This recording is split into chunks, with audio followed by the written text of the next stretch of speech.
Iran पर Israel के अंधाधुंध हमले जारी हैं और इजरायली हमलों से पूरा तेहरान धुआं-धुआं हो गया है और तेहरान में भगदड़ मच गई है। लोग तेहरान छोड़कर भाग रहे हैं। पलायन के बीच तेहरान की सड़कें तक जाम हो गई हैं और बता दें कि इजराइल के भीषण हमलों के बीच ईरान की राजधानी तेहरान से भारी संख्या में लोगों का पलायन शुरू हो गया है। राजधानी तेहरान में विस्फोटों की आवाजें रात भर आती रही। शहादत आबाद जैसे अमीर इलाकों तक हमले की जद में आने के बाद शहर के लोगों का पलायन शुरू हो गया है और स्थिति यह है कि तेहरान की सड़कें पलायन को मजबूर लोगों से पट गई हैं। हर कोई तेहरान छोड़कर बस निकल जाना चाह रहा है।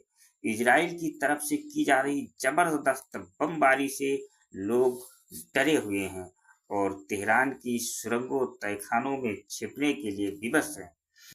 ऐसे में कई देशों ने अपने नागरिकों को ईरान छोड़ने के लिए बोला है। भारत ने भी ईरान में फंसे भारतीय छात्रों को निकालने का ऑपरेशन शुरू किया है। खबर है कि पहले बैच में ईरान से 100 से ज्यादा भारतीय छात्रों का पहला बैच छोड़ेगा और ईरान से आर्मेनिया की सीमा तक पहुंचेंगे।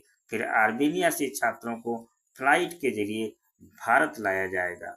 बता दें कि ईरान में स्थित भारतीय दूतावास ने वहां रह रहे सभी भारतीय नागरिकों से अपील की है कि वह तुरंत दूतावास से संपर्क करें। साथ ही दूतावास ने भारतीय नागरिकों और मूल नागरिकों को सलाह दी है कि अगर उनके पास खुद के साधनों से तेहरान से बाहर निकलने का विकल्प है तो वो तुरंत ही ऐसा करें और किसी सुरक्षित जगह पर पहुंच जाएं।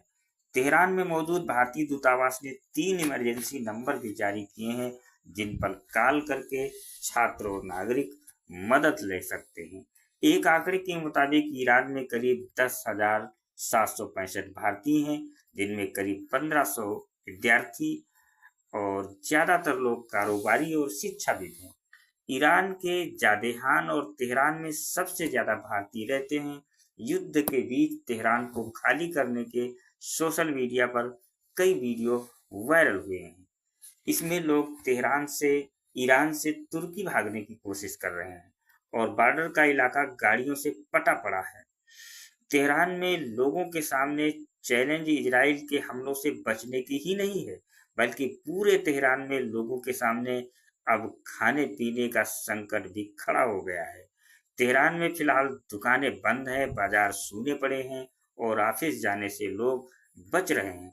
कुछ इलाकों में एटीएम से सीमित रुपए ही निकाले जा सकते हैं जबकि पेट्रोल स्टेशनों पर लंबी लंबी कतारें हैं। हर गाड़ी को सिर्फ 25 लीटर पेट्रोल भरवाने की सीमा तय कर दी गई है।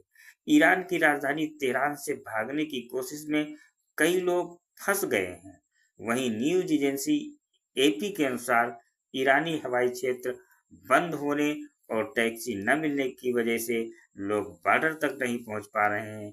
तो उधर इजराइल ने अपने नागरिकों से कहा है कि वो जॉर्डन और मिस्र के रास्ते देश छोड़ सकते हैं, लेकिन इन दोनों देशों को भी संभावित खतरे के रूप में देखा जा रहा है। इस पूरे हालात ने पश्चिमी एशिया में डर और अराजकता फैला दी है। लोग सुरक्षित स्थानों की तलाश में हैं, लेकिन रास्ते बंद हैं और विकल्प सीमित। अमेरिकी राष्ट्रपति ट्रंप लोगों से पहले ही जल्द से जल्द तेहरान खाली करने की बात कह चुके हैं। दूसरी तरफ इजरायली प्रधानमंत्री बेंजामिन नेतन्याहू ने भी साफ कर दिया है कि ईरान के सुप्रीम लीडर खामनेई को निशाना बनाने की संभावना से इनकार नहीं किया जा सकता। हम वही कर रहे हैं जो हमें करना है। नेतन्याहू ने दावा किया कि खामनेई को निशाना बनाना संघर्ष को बढ़ाएगा नहीं बल्कि इसे खत्म कर देगा। यानी अमेरिका और इजराइल दोनों का ताजा बयान इस बात का प्रमाण है कि यह युद्ध अभी रुकने वाला नहीं है। अमेरिका के राष्ट्रपति डोनाल्ड ट्रंप ने ईरान को लेकर बड़ा बयान दिया है। ट्रंप ने कहा है कि ईरान परमाणु बम बनाने के बेहद करीब था और वे चाहते थे कि ईरान के साथ न्यूक्लियर मसले का असली और पक्का हल निकाला जाए।